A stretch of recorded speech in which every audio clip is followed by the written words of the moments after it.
अस्सलामुअलैकुम स्टूडेंट्स आज के लेक्चर में हम बात करेंगे बोल्ट्जमैन थ्योरम की। और ये बोल्ट्जमैन थ्योरम जो है ये एंट्रोपी से रिलेटेड है। एंट्रोपी और जो माइक्रो स्टेट्स हैं उनसे रिलेटेड है। तो हमने प्रीवियस क्लासेस के अंदर जो एंट्रोपी है इसको डिसऑर्डरनेस का नाम जो है वो दिया था। तो अब बोल्ट्जमैन ने इस चीज़ को इनके वो तो जस्ट हमें एक सिंपल समझाने के लिए था, लेकिन अब हम इसको जो है वो इन डीप देखेंगे। बेसिकली डिसऑर्डरनेस जो है वो होती किस में है, और जब डिसऑर्डरनेस होती है तो इसका जो है वो मतलब क्या होता है। तो हमें अब ये देखना है कि जो एंट्रोपी है बेसिकली ये फंक्शन है नंबर ऑफ माइक्रो स्टेट्स का। यानी जब हम कहते हैं ना कि डिसऑर्डरनेस जो है वो इंक्रीज हुई है, तो इसका मतलब ये है कि एक्सेसिबल जो माइक्रो स्टेट्स हैं अवेलेबल फॉर द सिस्टम वो इंक्रीज कर जाती हैं। तो इसको जो है अब हम जो है वो देखेंगे।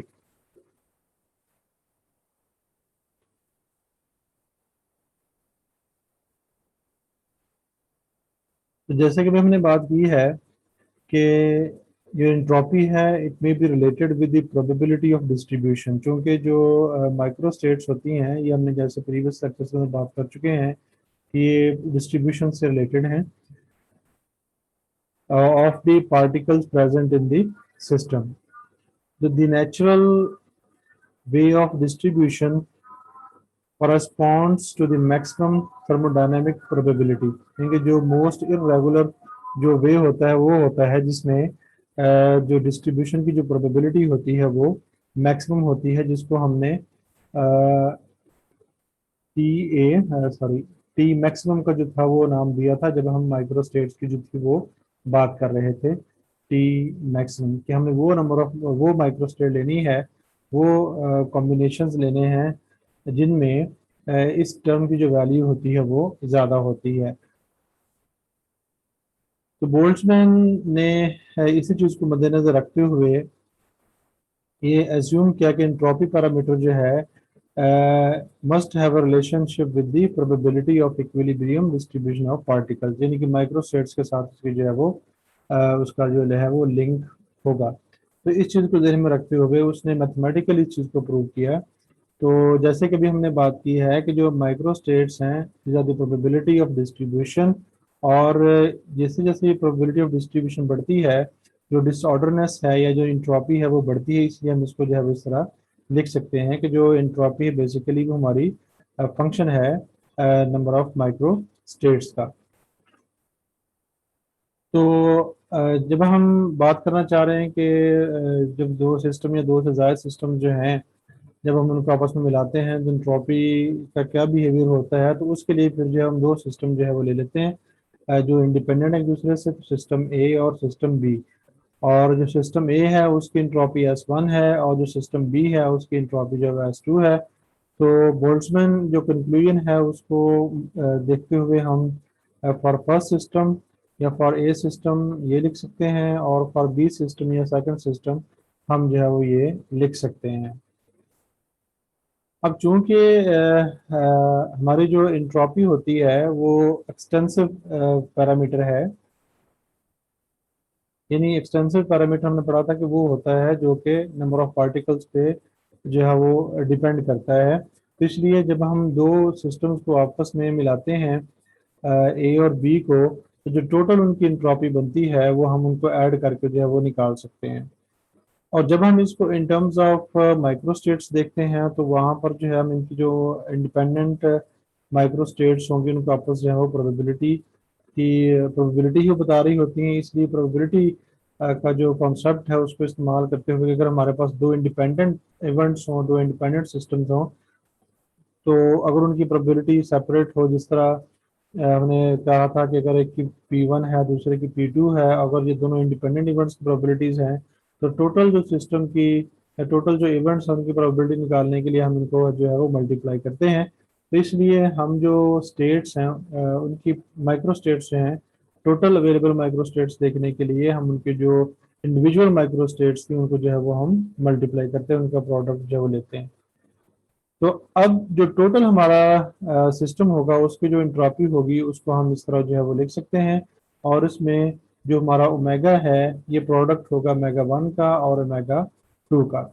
और जैसे कि जो इंट्रॉपी है, अब एस वो सम है फर्स्ट सिस्टम का प्लस सेकंड सिस्टम की इंट्रॉपी, तो इस तरह हम इस इक्वेशन को ऐसे लिख सकते हैं। अब चूंकि एस वन इसके बराबर है, एस टू इसके इक्वल है, तो इसलिए अब जो है वो हम ये वाला जो एक्सप्रेशन है इसको राइट डाउन कर सकते हैं।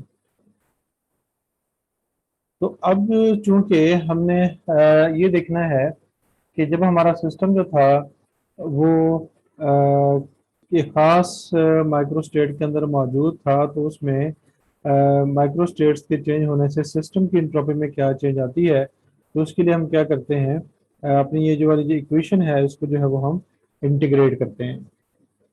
तो जब हम with respect to mega one देख रहे होते हैं तो इसका जो डेरिवेटिव होगा वो ज़ीरो होगा, और यहाँ पर जो है वो हमारे पास ये चीज़ आ जाएगी, और उसमें मेगा टू जो है वो कांस्टेंट होगा। तो डेरिवेटिव की डेफिनेशन को इस्तेमाल करते हुए इस फंक्शन में जो भी मेगा टू वैल्यूज़ होंगी वो बाहर आ जाएंगी, because they will behave as a constants.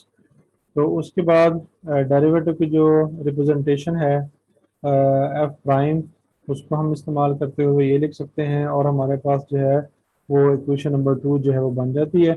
इसी तरह जब हम टोटल के अंदर जो इंट्रॉपी चेंज है with respect to micro states of the second system, ये जिस तरह हमने यहाँ पर मेगा वन से इंटीग्रेट सॉरी डेरिवेटिव लिया है, इस तरह टोटल के देखने के लिए जो है वो हम इस इक्वेशन का डेरिवेटिव लेंगे with respect to omega two. तो फिर जब इसका डेरिवेटिव मेगा टू के लिहाज से लेंगे तो ये आंसर आएगा ज़ीरो।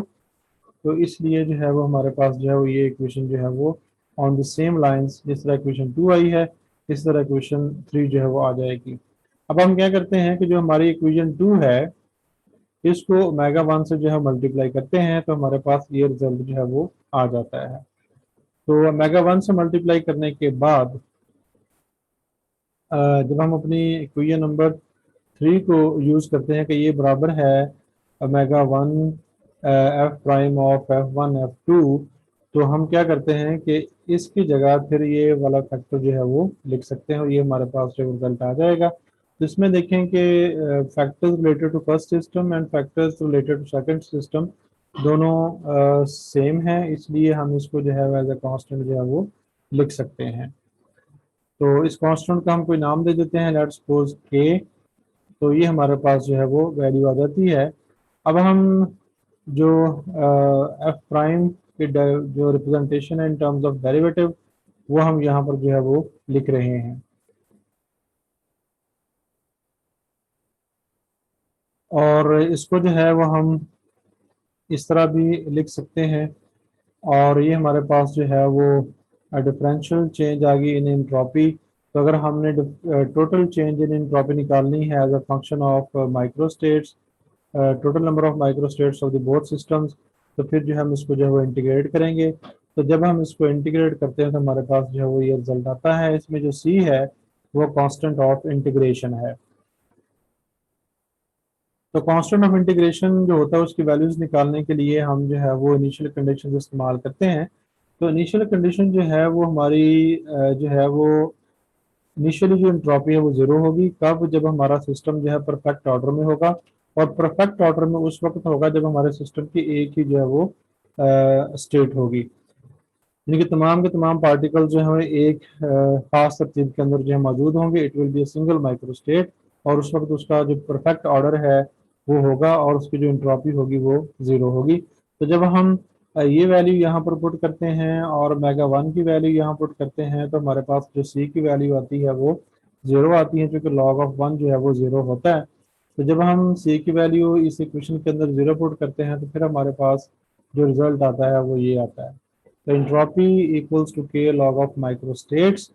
तो इसमें जो के है इसको बोल्ट्जमैन की वजह से बोल्ट्जमैन कांस्टेंट जो है वो नाम देते हैं।